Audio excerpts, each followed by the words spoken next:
This morning, CBS is opening up about what can be a tough conversation revolving around mental health. So you can catch that after our newscast at 7. Here locally, people suffering can get some help and hopefully find some relief. Our Jacqueline Quinn is joining us from Footprints, an organization in town in Centennial that is helping out these people. Hey, Jacqueline. Hey, I'm in the art therapy room here, and people come here and work on things that they can't really say in person. And I'm joined here by Katie Wesley. She's a housing manager here, also helping people to recover. And you've also, you're in recovery right now, and you shared with me that for years you were trying to find a cure. You didn't know what. You ended up finding alcohol and drugs. And tell me a little bit about your story. Yeah, absolutely. I would say I had a very typical childhood. I grew up in the South, and then I always felt a bit different, though. So once I graduated college and began my career, I really started to self-medicate with alcohol and prescription drugs. That led me into abusing those on a daily basis. In return, I lost my son. And all of those consequences and all of those feelings added up, and I had to reach out somewhere for help. And once I did, and I had the support system, I got better. But I had to take it day by day. And I use a 12-step recovery program to help me. And you're helping people today, and one thing you wanted to leave us with was that it's hard every day, is that right? Every day I wake up, I battle this disease, but I have the tools to battle it.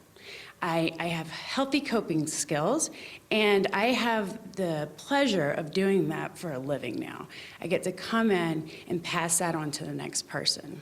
Thank you so much for sharing with us your story. We're going to have more on this very difficult conversation coming up in the next half hour. For now, reporting here in Centennial, I'm Jacqueline Quinn, covering Colorado First. And we have to give her a lot of credit. That's not easy to go on live TV and talk about that. So, No, Jacqueline, tell her thank you. We appreciate it, and hopefully we'll save more lives.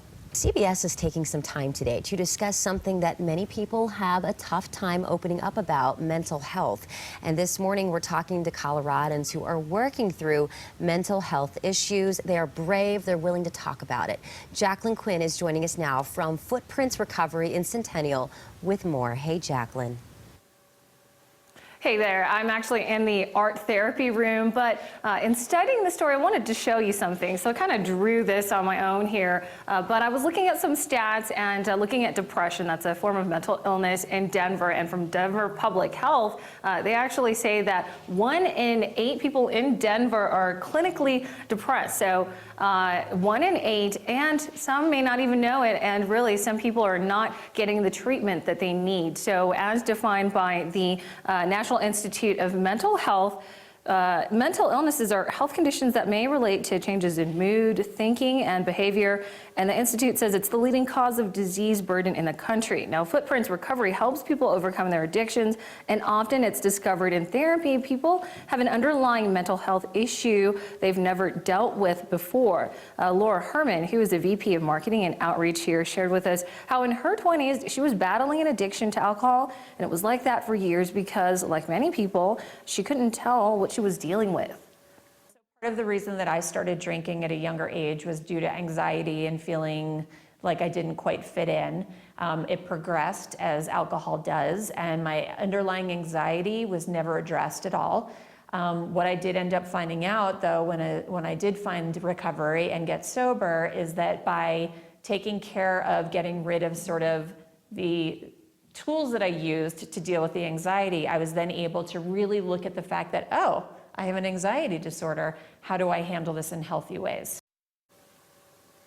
And she's really happy to share her story because she wants to let people know that this is what recovery looks like.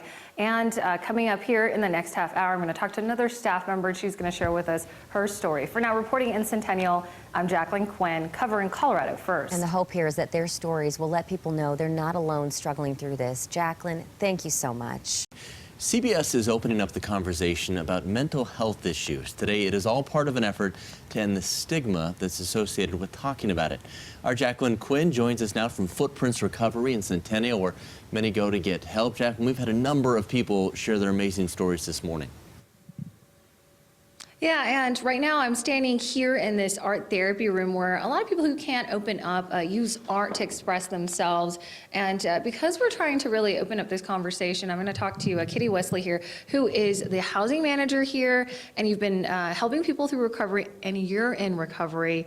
And she shared with me some very powerful thoughts earlier. You were trying to find a cure. You found drugs and alcohol. So share a little bit with us your story. Yes, thanks for being here. I would say I had a very typical childhood. Growing up, I was very fortunate. I always felt very out of place. I was very anxious as a child. And I discovered that alcohol suppressed that in my teenage years. As I grew up, I graduated college, was very successful. Well, that's when I discovered prescription pills as well.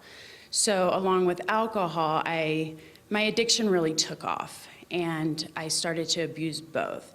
And in return, that caused several consequences in my life.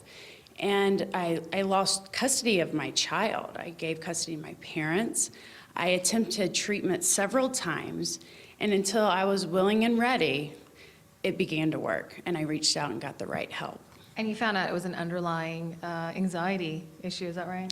It is. It's something that I deal with every day. I wake up, and now I have the tools, the healthy tools, to manage my disease. I'm enrolled in a program, I work a 12-step program, I have coping skills. I know how to accept life on life's terms. Thank you so much for sharing your story and helping others and inspiring them. We'll talk more about this online, but for now, I'm going to report here from Centennial. I'm Jacqueline Quinn, covering Colorado First. All right, Jacqueline, thanks so much. And CBS This Morning is dedicated an hour of programming to address mental health. There's going to be a special town hall called Stop the Stigma, a conversation about mental health.